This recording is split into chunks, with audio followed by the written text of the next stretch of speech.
Ladies and gentlemen, boys and girls, it is my pleasure to welcome you to the first episode of I.L.T.V podcast. The I.L. stands for illogically logical. I'm your host, Keon Clark, and long story short, this is a podcast where I talk a lot of shit, and I really don't give a fuck about what you think because it's my opinion. Let's get into it. Macklemore. Where is this guy? Why haven't we heard anything about him? Well,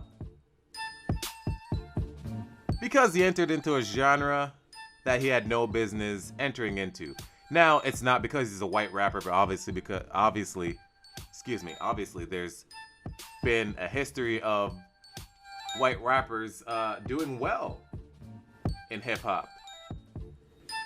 Well, to name the two biggest white rappers in hip-hop right now, Eminem, the legend, the man, the myth, the legend, Slim Shady, and G-Eazy, Gerald, if you will. But why has Macklemore's influence in hip-hop ended, along with his career concerning the general hip-hop fan base and or populace? I'm gonna say something outlandish. Well, you might consider it outlandish, but to me, I feel like this is straight up facts, B, like dead ass. Macklemore, he tried to use white privilege to shift the culture's feelings on homosexuality with the song Same Love before hip-hop was ready to do so. Yes, there I said it. Now, before all the social justice warriors come for my head top, here's something you need to consider. Macklemore, okay, let's give him some credit. He's been trying to make it as a rapper for a long time, independently, before he actually came onto the scene. Granted, any of his music, it sounds more like pop. If you want to put him into a different genre, obviously there's everyone likes to consider hip-hop one genre as a whole, but you can't really do that anymore. Well, I'm not really gonna get into the Yachties and the XXX Tentaciones of the world, and the boom bap nation, and the swag rappers and the mumble rappers. It's different genres of hip-hop. Long story short, Macklemore, it's almost like he went the route of like a pop hip hop, and to be honest, everything that I've heard him say, I didn't hear any bars. I didn't hear any bars really, but regardless, this is basically what happened. Macklemore, he came out with a couple hits that were big hits with, let's be honest, to the majority of the white population. Not dissing any white hip hop fans, because I know a lot of white rappers, not even white rappers, white hip hop connoisseurs, if you will. They love all types of rap, from the mumble from the boom bap to the lyricist, and Macklemore wasn't necessarily a lyricist. But here's what he did. He garnered he garnered some kind of buzz, right? And granted, deservedly so. Like if you work hard at something and the people are feeling the music and whatnot, you deserve your props. But the thing, he tried to do it a little bit too fast for my not necessarily for my taste. But here's the thing. If you want to, well, the elephant in the room is hip-hop has been, there's been a long history of, well, I'm going to call it what it is, homophobia. And Macklemore, like, salute to him for trying this. But one, he's a white rapper trying to make it in hip-hop. And I understand he has certain feelings about well, he has certain political stances about the LGBT community and the rights that they deserve. Um, yes, granted, but hip hop wasn't necessarily ready to make that shift yet.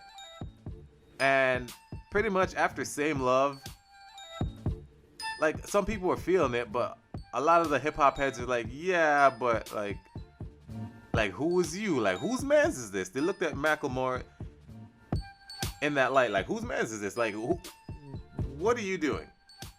Like you just got here, you just got popping, and you're gonna tell us how we should feel on this subject? Granted, live your life, live your truth, be you, right? So he came into the game with a hit, Same Love, and obviously a lot of cats weren't really feeling that, but I think the nail in the coffin that kind of put Macklemore's career,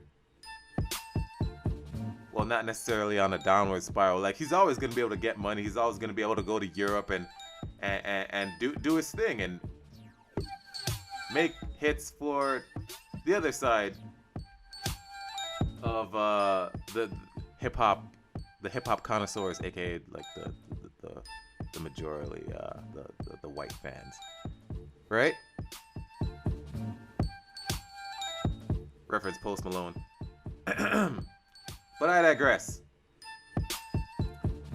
Once they gave Macklemore a Grammy over Kendrick, niggas was like, oh no, we can't fuck with this. I'm sorry. And then pretty much the entire hip hop community was like, fuck you. Like, nah, we ain't feeling that. You're gonna give this motherfucker a Grammy? One, he has no bars. He just came onto the scene. He had a couple hits, but it's because, not gonna lie, a lot of white people, they love the LGBT community. And don't get me wrong, there's black LGBT members. And before the social justice warriors come from my head top, I have no issue with anyone gay, straight, lesbian, queer, bisexual, trans. Live your life. I'm all for living your life and living your truth. If that's your truth, live it. If that's your life, live it. Own up to who you are. But I'm just gonna tell it like it is. Hip hop was not ready for that. Let me tell you when hip hop was ready. Hip hop was ready when Young M.A. came out with the smash hit, ooh, big tune, big bomba-clat tune, undeniable. Here's the thing how hip hop was ready for Young M.A. One. She is living her truth. She is a lesbian or a self-proclaimed dyke, if you will. And you don't. Here's the thing with a lot of white hipster liberals and some black hipsters try to do. They try to push an agenda, force you to believe, like try and kind of like not necessarily bully, but like guilt you into sharing their viewpoints on certain issues. And here's the thing with hip hop. That's the wrong way to go about it. Young M.A. did it the right way. First, why a lot of people accepted her is because she came with the music. She came with the undeniable music. You can't deny good hip hop. You can't deny bars. You can't deny good sound. When Young M.A. dropped Ooh, that's what opened people's eyes to her. That's what opened people's eyes to who she was, what she's about, and what she believes in. And I'm telling you right now, ever since then, hip hop has not only embraced her, but embraced other people living their truth, living their reality. Well, yeah, living her truth, living her reality. And that's why most niggas is fucking with Young M.A. because she brought that real. And she's from New York. Like she's from New York. She brought the sound back. And she's well, she called herself this. Don't come from my head top. She's a dyke. And she owns that shit. And she spits real shit. And she touches on a lot of the issues that she has to go through being a so-called or quote unquote dyke. And niggas respect her for that.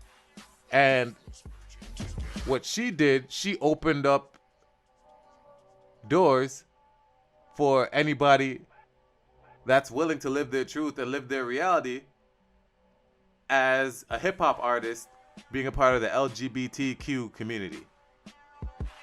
She did it the right way. That's why,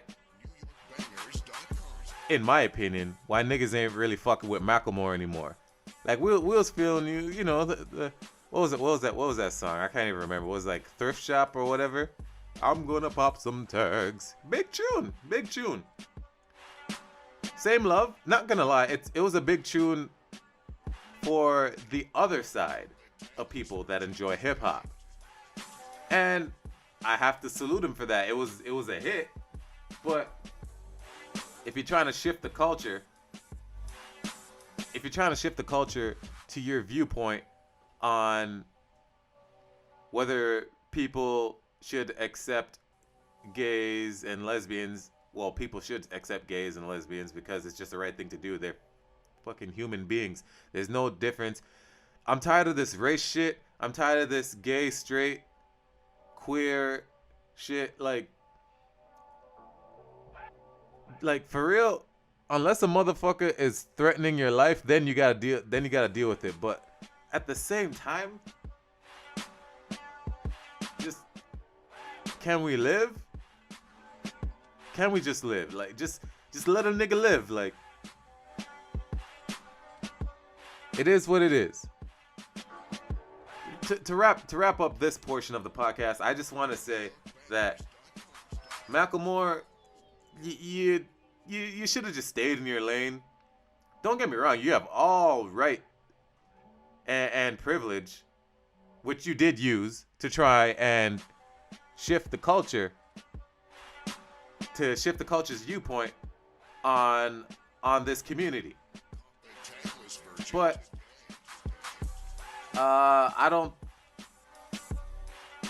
don't think you did it the right way. But who knows? I don't know what the right way was. But to be honest, the way you came and like the platform you did with all the TV interviews, kind of trying to like not necessarily like bully niggas into being like, yo, like accept gay people. Okay, granted, but man, yeah, that noise you heard, I have this little chihuahua. He's kind of makes a pug, and this nigga snores and grunts. So like if you hear any grunting and snoring or whatever during this podcast, it's my nigga Thor. He about 8 pounds, but he's a beast though. Ain't that right, Thor? Man, all this nigga do is sleep all day. But anyways, that wraps up my first podcast. This one has to do with Macklemore. If you're feeling this shit, I don't know. I'm going to post this on YouTube and SoundCloud. If this is on YouTube, make sure you like, share, subscribe. Share your viewpoints. What do you think? Again, this is the first episode of I.L.T.V podcast. Make sure you like, share, subscribe, or whatever y'all do. Talk shit, roast me. It's all good. I'm Keon Clark. I'm out.